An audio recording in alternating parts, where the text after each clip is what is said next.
Hi there, I'm Dr. Duncan, Director of Fine Arts with Galveston Independent School District.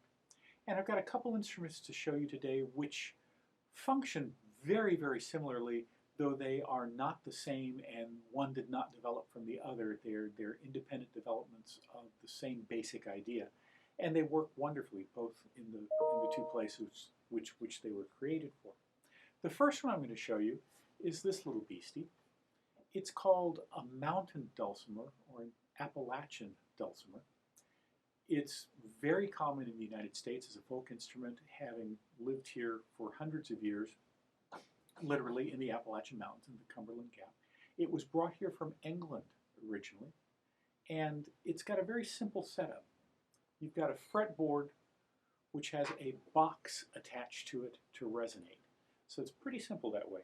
And unlike a guitar, the box is not added at the bottom. The box is a part of the entire fretboard. So the fretboard goes from here to here with the nuts up here so that you can use the tuning pegs to change the sounds. It has, in this variety, 4 strings. 2 high strings, which are used for the melody.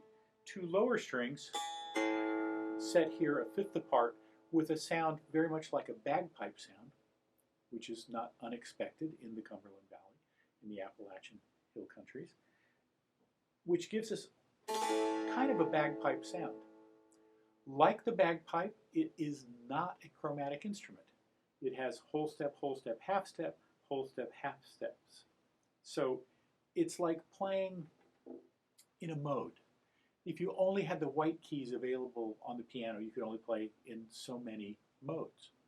Now, you can retune the bottom strings to make any note the tonic note. So you can play in any of the church modes. And they'll get retuned that way. Right now, this one's set up to be played in Mixolydian, which is much like the bagpipe.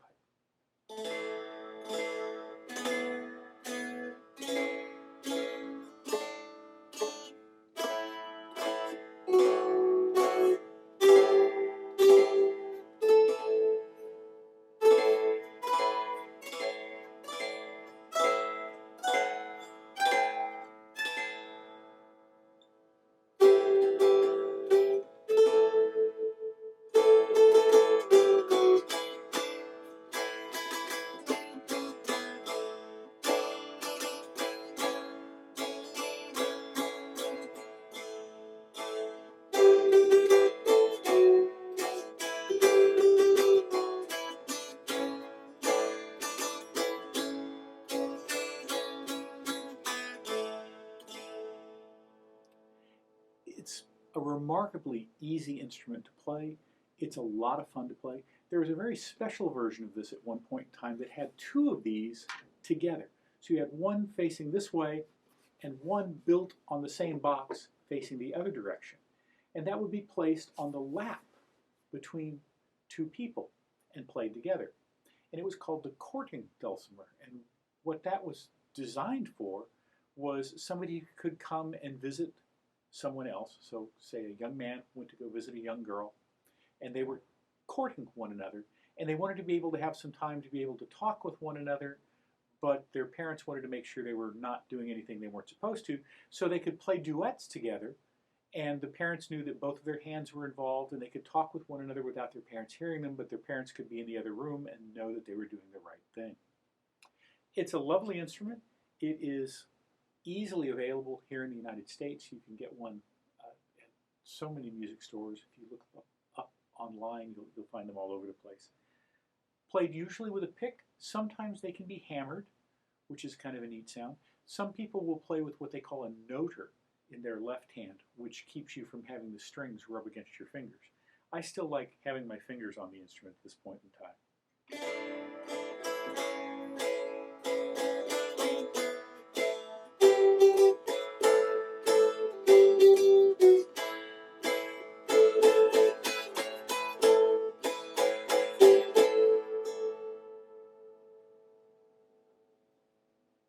It's a neat little instrument to play.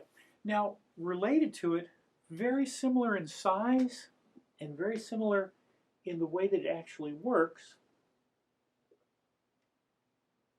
is this instrument from Japan. You say, Dr. Duncan, that does not look the same. It looks the same and it doesn't look the same. Underneath this strange little keyboard here, there are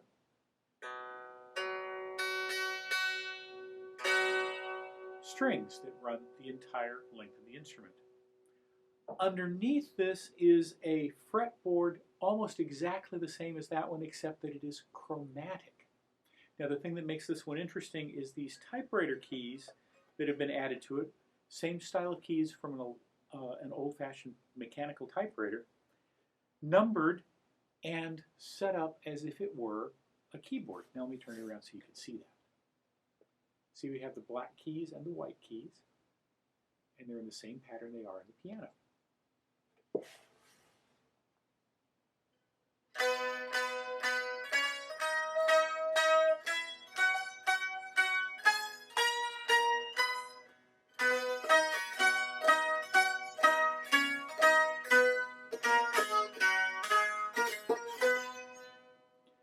Now, an advantage of this over the mountain dulcimer, other than the fact that it doesn't bother your fingers because you're not pressing your fingers against the steel strings, is that you can play chromatics.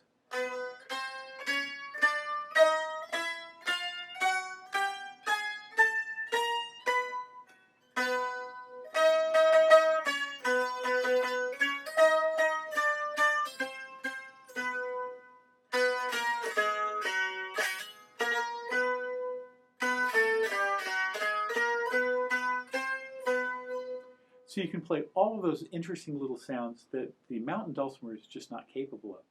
Now, this instrument was invented in the early 20th century in Japan with the idea of being an instrument that would be easier to play for most people. And I think it's done a really good job of that.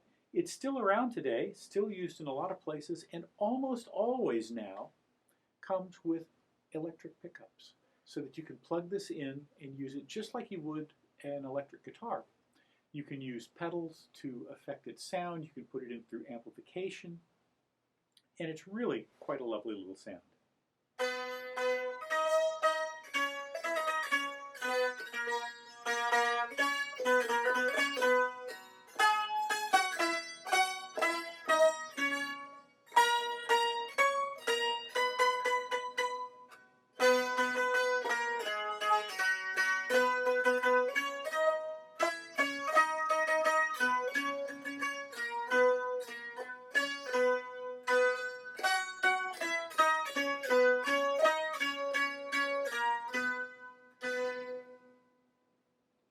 And there are even versions today that are made with hooks so that you can put it on a strap and play this like you were playing an electric guitar.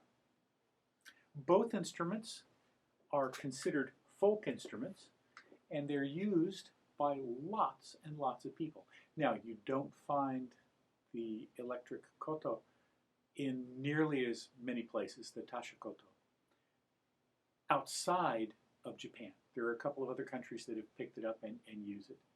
But here in the United States, you almost always have to send off to Japan to get one. Whereas the mountain dulcimer is readily available here in the United States. Hopefully you'll get a chance to see one in real life and have some fun and maybe even play one.